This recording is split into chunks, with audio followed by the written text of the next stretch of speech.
बिस्मिल्लाहि अल्हम्दुलिल्लाहि वस्सलातु वस्सलामु अला रसूलिल्लाह रब्बि श्रह ली सदरी व यस्सिर ली अमरी वहलुल उक़दतम मिन लिसानी यफ़क़हू क़ौली। अस्सलामु अलैकुम व रहमतुल्लाहि व बरकातुहू। सबक 1B, आओ कुरान समझे आसान तरीके से, हिस्सा अव्वल नमाज के ज़रिए। आज के इस सबक में हम हुआ हुम अंता आना अंतुम नहनु मन हल नाम खैर ये पढ़ेंगे। जैसा कि 1A में हमने बताया कि हम आपको अरबी कवायद से नहीं शुरू करेंगे, अगरचा कि अल्हम्दुलिल्लाह कवायद हमको भी मालूम है, जैसे गायब, जमा, मुज़क्कर, महमूज, बाब, अफ़आल, ठीक है ना। बल्कि मैं तो ये समझता हूँ कि हम इससे आम इंसान में अरबी में डर बैठ जाएगा, ठीक है ना। अगर ये सारी ग्रामर आपको सिखाना शुरू करूँगा तो आप बच्चे डर जाएंगे, इसलिए बड़े ही आसान तरीके से आपको समझाया जाएगा। हाँ ठीक। अच्छा, जैसा कि मैं आपको पहले भी बता चुका हूँ कि हाजा बैतुल कबीर का अगर कोई हमसाये का बच्चा रोता हुआ है आता है तो हम उसे ये नहीं कहेंगे कि शुफ शुफ हाजा बैतुल कबीर, हम हुशक जुमलों से शुरू नहीं करेंगे। आप सूरत फातिहा से शुरू करें, ठीक है, और फिर रोजाना 25 बार इसकी प्रैक्टिस होगी। हर नमाज में अल्लाह से अरबी जुबान में समझकर बात करेंगे, यानी कितनी ज़बरदस्त बात है ये। और ये हर मुस्लिम मर्द, औरत, बूढ़े, बच्चे सभी के लिए किया जा सकता है। यानी हम सूरत फातिहा से स्टार्ट करेंगे समझना, ठीक है। ग्रामर भी है मगर मसलिहात से दूर, उनको बाद में सीखेंगे। और TPI के साथ जो कि आसान है, दिलचस्प और इंटरेक्टिव भी। और TPI का मतलब क्या है? Total physical interaction. तो ग्रामर हम सीखेंगे TPI के जरिए। और TPI का क्या मतलब है?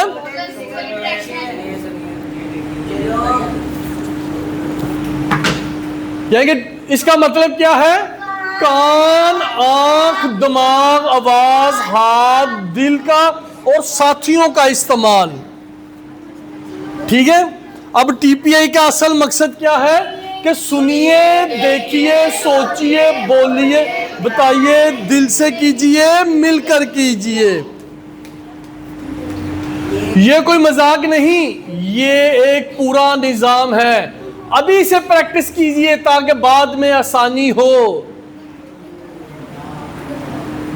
यानी 20,000 बार आने वाले अल्फाज के लिए ये मत कहिए कि मैं बाद में सीखूंगा, ठीक है।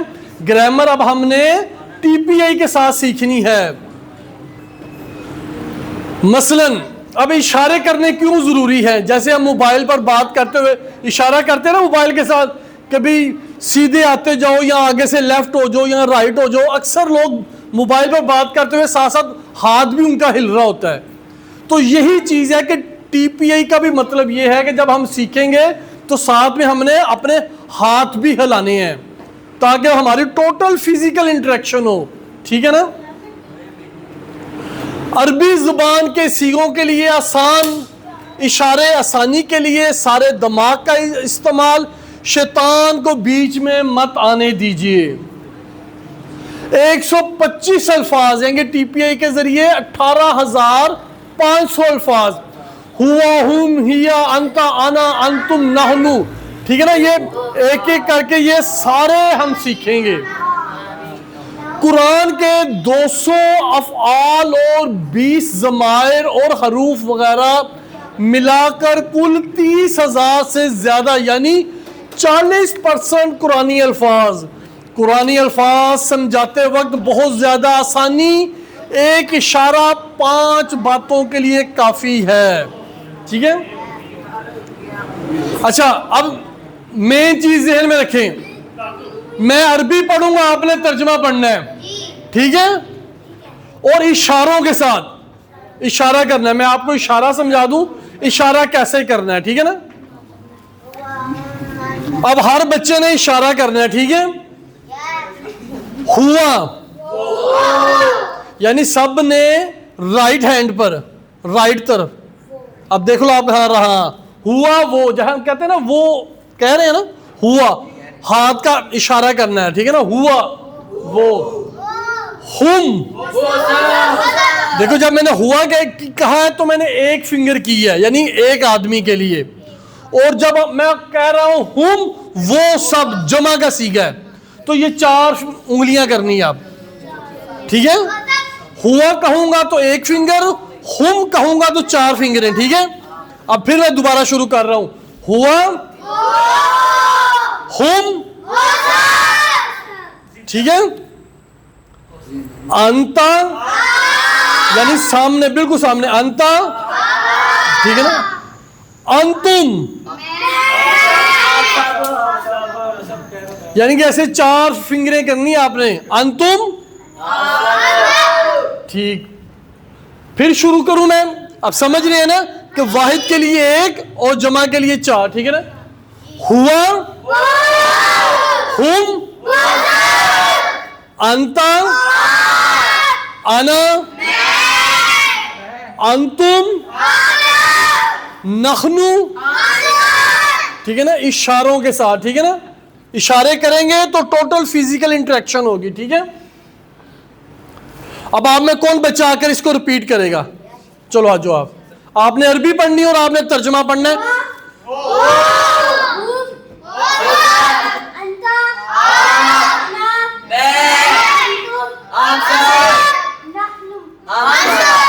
अच्छा अब ये देखें, ये सिर्फ 6 अल्फाज हैं। अगर आप इसकी प्रैक्टिस करेंगे तो मैक्सिमम 10 मिनट में आप इसको याद कर लेंगे, ठीक है ना, ऐसे ही है ना। और ये 10 मिनट में ये 6 सीखे हुए अल्फाज कुरान में कितनी बार आए हैं? 1200, हाँ, यानी कि 1295 बार। यानी कि सिर्फ 5 से 10 मिनट की आप कोशिश करेंगे तो कितने अल्फाज आप सीख जाएंगे? 1295 अल्फाज सीख जाएंगे। तो कुरान सीखना मुश्किल है कि आसान है? अगर आप घर जाके सब थोड़ी देर आपने प्रैक्टिस करनी है तो आपको ये 6 अल्फाज याद हो जाएंगे, ठीक है ना। मुश्किल तो नहीं है, सबको लग गया तर्जुमा? चलो बिलाल आगे करो। अच्छा अब एक नया अल्फाज याद करो कि मन। मन का मतलब है कौन, ठीक है ना, मन कौन। अच्छा अब वही 6 अल्फाज जो भी हमने पढ़े थे, है बेटा, वही 6 अल्फाज जो भी हमने पढ़े थे मन के साथ मिलाकर पढ़ेंगे। मन का क्या मतलब है? मन का क्या मतलब है? कौन। मन का मतलब है कौन। अब अगर मैं कहूं मन हुआ, वो कौन है, ठीक है ना। मन हुआ वो कौन है? हुआ मुस्लिम। यानी कि अब मैं सवाल करूंगा, आपने अरबी में जवाब देना है। मैं सवाल करूंगा, आपने अरबी में जवाब देना है, ठीक है। मन हुआ, इशारे के साथ, इशारे के राइट हैंड पर इस तरफ, ठीक है। मन हुआ, हुआ मुस्लिम। मन हुम, हुम मुस्लिमून। मन हुम का क्या मतलब है? नहीं नहीं, उर्दू तर्जमा क्या? मन हुम हमने पढ़ा था ना, हुआ का मतलब वो और हुम का मतलब वो सब, ठीक है ना। तो मन हुम का मतलब है वो सब कौन है? वो सब, तो वो सब मुसलमान है। यानी हुम का क्या मतलब है? हुम, ठीक है ना, वो सब। अब मैं पूछूंगा मन अंता। अच्छा अब पहले आपने मुझे उर्दू में बताना मन अंता का क्या मतलब है। आप कौन है? आप, ठीक है ना। मन का मतलब क्या है? कौन। और अंता का क्या मतलब है? आप। तो मैं पूछूंगा मन अंता आप कौन है, तो आप क्या कहेंगे? अपनी तरफ इशारा करके आना मुस्लिम। कोई मुश्किल हो रही है तो दोबारा पूछ लो, ठीक है ना। मन अंता, बेशक आप घर में पूछा करें, एक दूसरे सवाल जो आप किया करें। मन अंता आप कौन है? आना मुस्लिम। यहां पर नाम बता दो, आना इब्राहिम, ठीक है ना, आना बिलाल, आना अरसलान, इस तरह भी आप कह सकते हैं, ठीक है ना।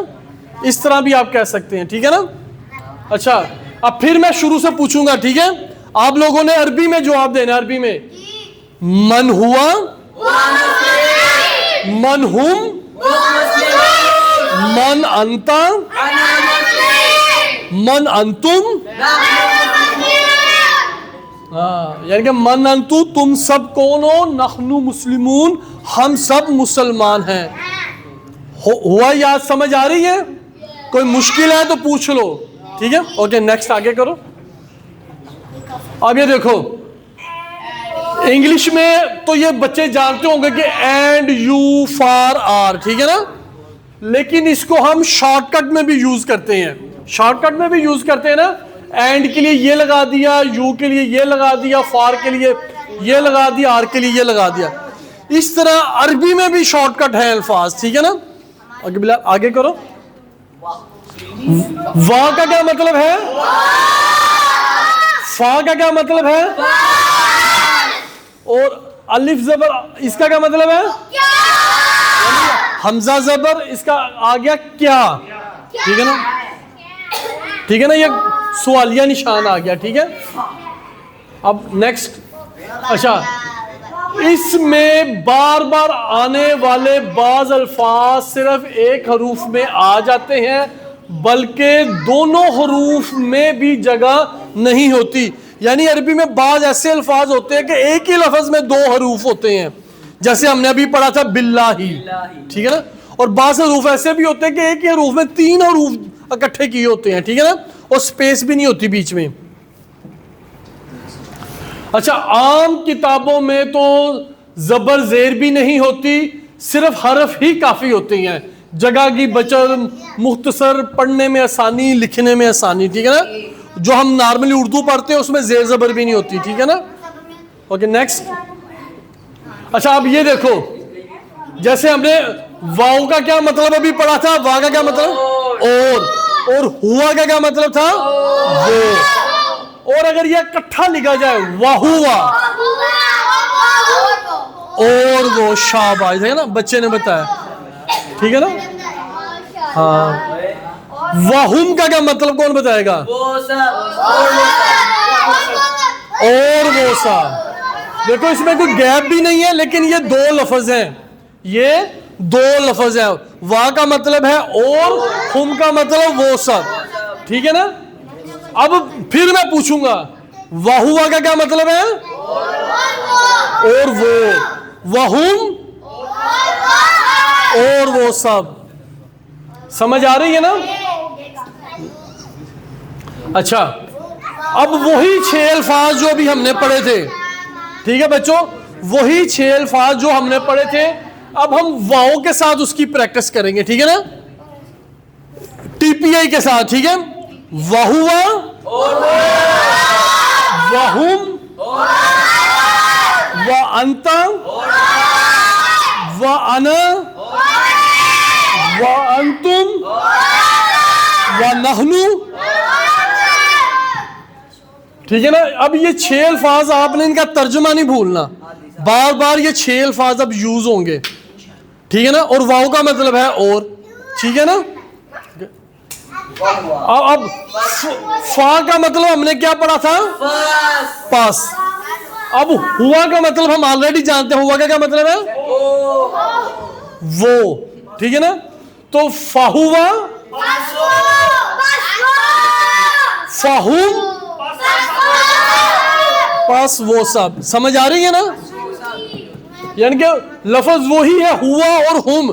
पहले हमने वाव के साथ प्रैक्टिस की, अब हम फा के साथ कर रहे हैं, ठीक है। बिलाल नेक्स्ट। अच्छा, इधर बैठो।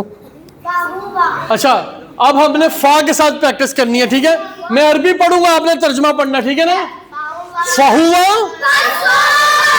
फहुम,